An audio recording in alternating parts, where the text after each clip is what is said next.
Good afternoon, students. Welcome to Pole Science class. Today we are going to discuss some question answers. We shall discuss all these questions one by one. Let's start our discussion. Your first question: give reason for the critique of functional representation. जो functional representation है उसको criticise करने के लिए reason बताइए कौन से हैं. Like first reason you can say functional representation. Functional representatives will be interested only in protection of functional interest and will be more familiar with professional problems. Second reason, two opposing functional groups may paralyze the government.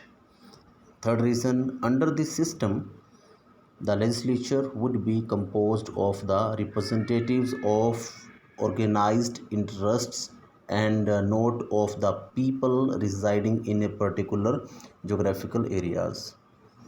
And fourth reason, like proportional representation, functional representation also leads to multi-parties. These were four reasons to criticize. Your second question is, write four advantages of direct election system. Direct election system प्रत्यक्ष चुनाव प्रक्रिया, जो प्रत्यक्ष लोक चुनाव प्रक्रिया है उसके कोई चार लाभ बताने हैं हमने. First, as the voters elect their representatives directly. Direct elections are considered to be a more democratic method of election. Second, it educate people regarding the government activities and helps in choosing appropriate candidates. Third, it empowers people and makes the ruler accountable for their actions. And fourth, since every person has their right to speak out their needs and worries in direct democracy, and government officials and politicians would take much care and concern of the people. Your next question is, write for disadvantages of direct election system. इसकी कोई चार हानियाँ बताइए क्या क्या होती हैं. You can say demerit. First, direct elections are very expensive. जो डायरेक्ट इलेक्शंस होते हैं बहुत महंगे होते हैं. Second, illiterate voters sometimes gets misguided by false propagandas and sometimes vote taking into caste, religious and various other sectarian consideration. Third, since conducting direct elections are a massive exercise, ensuring free and fair election at all the polling booth may not be possible. Fourth, election campaigns sometimes results in violence, tension, law and order problem and affect the day-to-day life of the people. Your next question is, write for advantage of PR system. अनुपातिक प्रतिनिधित्व प्रणाली के कोई चार लाभ बताइए क्या क्या होते हैं पीआर सिस्टम के. So first, under the FPTP, first past the post system, MPs serve the constituency they campaign in, and this makes them more inclined to tackle important local issues. And PR can potentially provides a route for extremists to force their way into the political mainstream. Third, some would say that PR produces weak coalition governments rather than strong majority governments, which arguably can lead to indecisions and compromise and even legislative paralysis. And fourth, PR can also reduce accountability to voters as a outside party of government can retain office by finding new coalition partner after an election. Now next question, what was the reason to adopt the first past the post system. इसको adopt करने का reason क्या था. जैसे वो पता है कि फर्स्ट पास्ट पोस्ट में क्या होता है, जो जिसको सबसे ज़्यादा वोट मिलते हैं वही जीतता है. Okay, the first past the post system is also known as the simple majority system. Simple majority system बोलते हैं। इन दिस वोटिंग मेथड, इस प्रक्रिया में the candidate with the highest number of votes in a constituency is declared as winner. जिस candidate को अधिकतर vote मिलते हैं, ज़्यादा वोट मिलते हैं, वही वहाँ पे विजेता घोषित कर दिया जाता है उस निर्वाचन क्षेत्र से। And this system is used in India in direct elections to the Lok Sabha and the state legislative assembly. इसका यूज़ करते हैं लोकसभा के इलेक्शन के लिए एंड स्टेट लेजिस्लेटिव और विधानसभा के इलेक्शंस के लिए। While FPTP is relatively simple, it doesn't always allow for a truly representative mandate, as the candidate could win despite securing less than half the vote in a contest. Next question is, what is list system? List system क्या होता है? A system of voting in which voters are cast for a list of candidates rather than an individual. इसमें क्या होता है, candidates के name होते हैं लिस्ट के अंदर, तो वोटर्स को उन लिस्ट के अकॉर्डिंग वोट डालने होते हैं, ना कि किसी कैंडिडेट के according. To allow a degree of proportional representation, इसमें क्या होता है, PR सिस्टम होता है। जितने वोट किसी पार्टी को लिस्ट में मौजूदा पार्टीज़ को मिलते हैं, मतलब लिस्ट में क्या होता है, पार्टीज़ के नेम होते हैं, जितने उनको वोट मिलते हैं उसके अकॉर्डिंग उनको क्या सीटें निर्धारित कर दी जाती हैं। If the system is in an election by majority, the list that win gets all or a part of the representative for that area. If the system is an election by the list by proportionally, the seats allotted to that area are split between winning list, and depending of their results, and a prime can be given to the first list, and the system can be with 1 or 2 rounds. अगर मिले जुले vote मिलते हैं तो वहाँ पे 1 या 2 round चलाए जाते हैं लिस्ट के दोबारा से, और जिसको ज़्यादा वोट मिल जाते हैं फिर मतलब कि जिस पे सबकी सहमति बन जाती है फिर वही इसके अंदर विनर बन जाता है। सो नेक्स्ट क्वेश्चन क्या होता है आपका, what is single transferable vote system? Single transferable vote system क्या होता है? Single transferable vote is a voting system design to achieve proportional representation. ये इस पर्पज़ से बनाया जाता है कि जो PR सिस्टम अचीव किया जा सके through ranked voting in multi seats organisations और constituencies. And under STV means single transferable vote, an elector जो वोटर्स होते हैं हैज़ अ सिंगल वोट, उनके पास एक ही वोट होता है जो वोट डालते हैं, that is initially allotted to their most preferred candidate, वो अपने उस कैंडिडेट को देते हैं जिसको सबसे ज़्यादा प्रेफरेंस देते हैं। नेक्स्ट क्वेश्चन है, what is the role of reservation in Indian constituency? Indian constituency में, इंडियन कॉन्स्टिट्यूशन में रिजर्वेशन का रोल क्या है, क्या भूमिका है आरक्षण की? The system of reservation in India consists of a series of measures. कुछ मापदंड अपनाए गए हैं रिजर्वेशन के लिए, आरक्षण के लिए, such as reserving access to seats in the various legislature.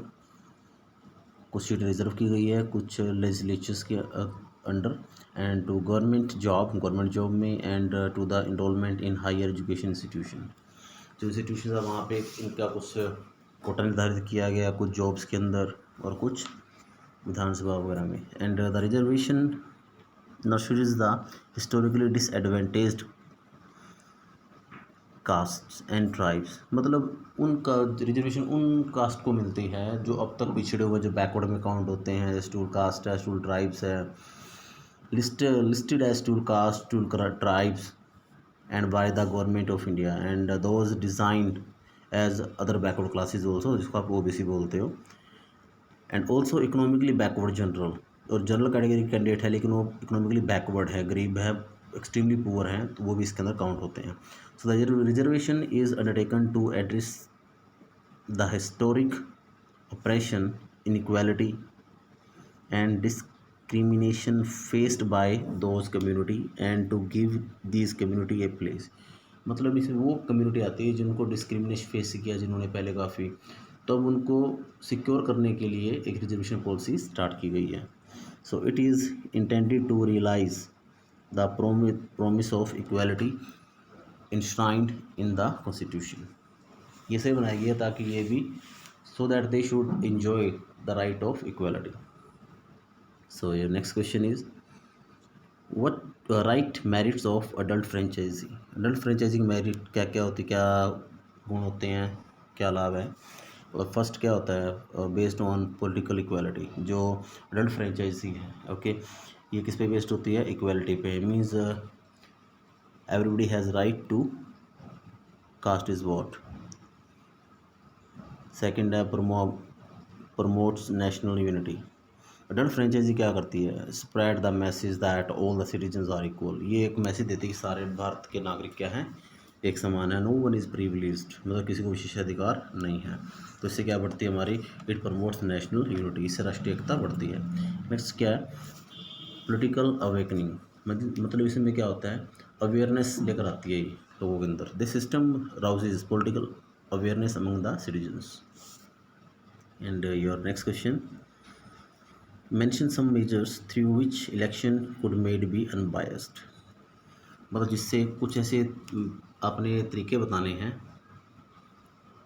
मापदंड, जिसके द्वारा हम इलेक्शन को अनबायस बना सकते हैं। पहले लोग मान के चलते हैं कि यार वो एक्चुअली एक कैंडिडेट है, वो स्ट्रॉन्ग है, वो अपने मसल्स का यूज़ कर सकता है, मनी पावर का यूज़ कर सकता है, ठीक है, तो इससे इलेक्शन वही जीतेगा। तो मतलब ये कि अनबायस्ड एक स्टीरियोटाइप थिंकिंग होती है।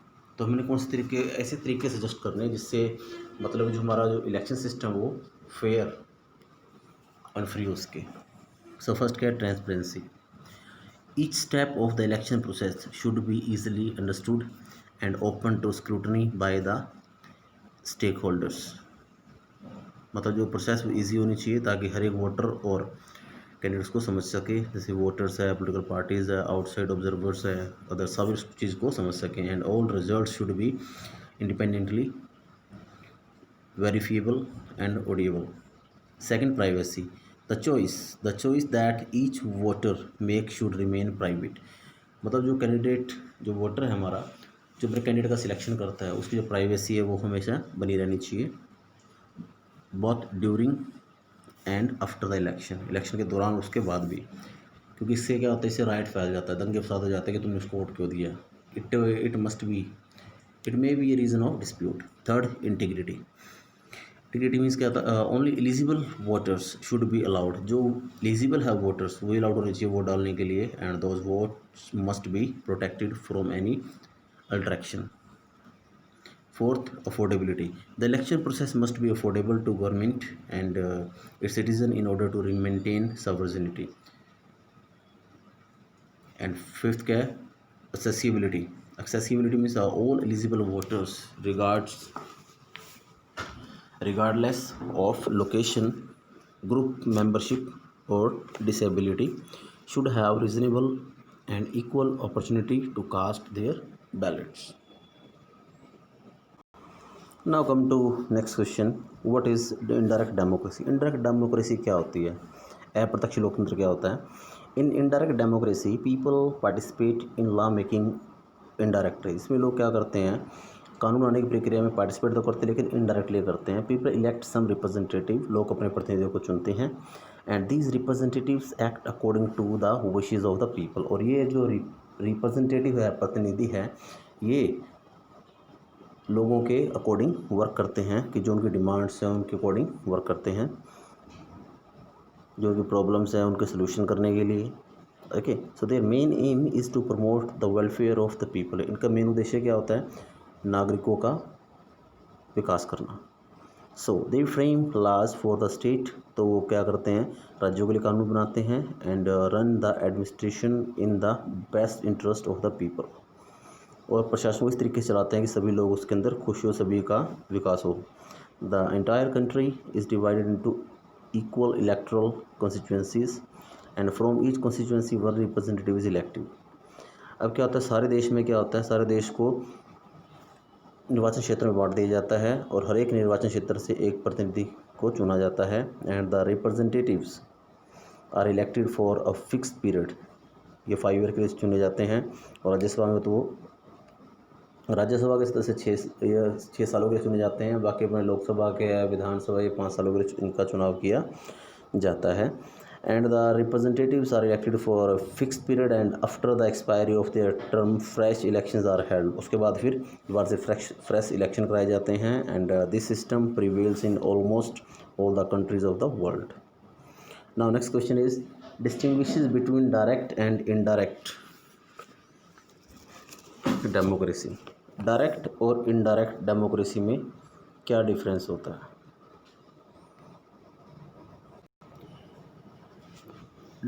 Democracy is of two types, दो टाइप्स की होती हैं, डायरेक्ट और indirect. So now we shall discuss differences. First, like indirect democracy, people directly participate in the government of the country. Direct democracy में लोग directly participate करते हैं देश की सरकार में.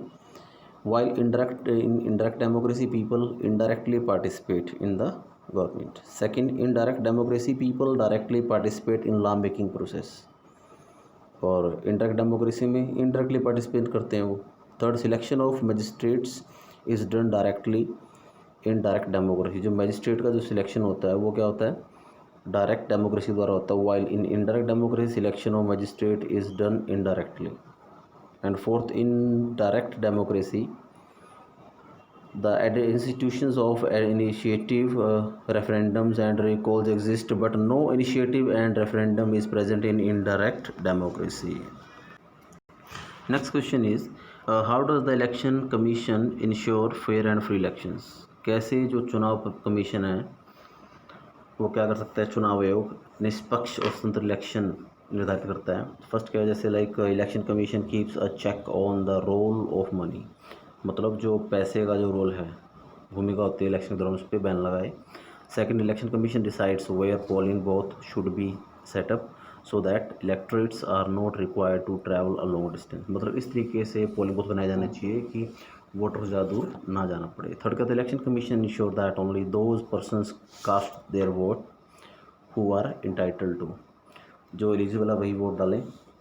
And fourth, election commission orders a fresh election in the constituency or polling booth if malpractice has vitiated the election process. अगर वहाँ पे मान लो कोई किसी को कैंडिडेट्स को धमकाया जा रहा है, वहाँ पे मसल पावर का यूज़ किया जा रहा है, मनी पावर का यूज़ किया जा रहा है, तो वहाँ पे दोबारा से एक फ्रेश सिरे से एक स्टार्टिंग पॉइंट से इलेक्शन हो सकते हैं. ये कुछ तरीके हैं. Now next question, mention any 4 stages in the election process of India. कौन सी 4 स्टेजेस हैं? फर्स्ट क्या होता है, जैसे हम बोलते हैं election electoral notification. Electoral notification process is formally sent into motion by the presidential announcement calling upon electors to elect their representative to the Lok Sabha. At the same time, the Election Commission issues notifications specifying the timetable of nominations, scrutiny and withdrawals of polling. Second क्या होता है, filling the nomination paper. जो interested candidate है वो अपना nomination का form भरते हैं. थर्ड का scrutiny of nomination papers. After the receipt of the nomination, the nomination papers are scrutinized on a date already fixed by the election commission. जो documents है वो चेक किए जाते हैं, वेरिफिकेशन होती है. And the nomination papers found not in order are rejected. और जो नॉमिनेशन पेपर प्रॉपर ऑर्डर में नहीं होते वो रिजेक्ट कर दिया जाता है बाय द रिटर्निंग ऑफिसर. और फोर्थ का विदड्रॉल ऑफ नॉमिनेशन. और कुछ candidate, if the candidate is not interested to elect the contest, अगर कोई कैंडिडेट चुनाव लड़ना नहीं चाहता तो वो अपना नाम वापस ले सकता है. ये तरीका होता है, ये प्रोसेस होती है. 4 स्टेजेस होती है हमारे इंडिया के अंदर, इलेक्ट्रल प्रोसेस बोलते हैं इसको. So dear students, we have discuss many questions, so you are requested to listen it twice and thrice to understand all the question answers. And there are 3 or 4 questions are still pending, but these questions are very easy, so no need to explain all the answers of all the questions. So till then, thanks and have a nice day.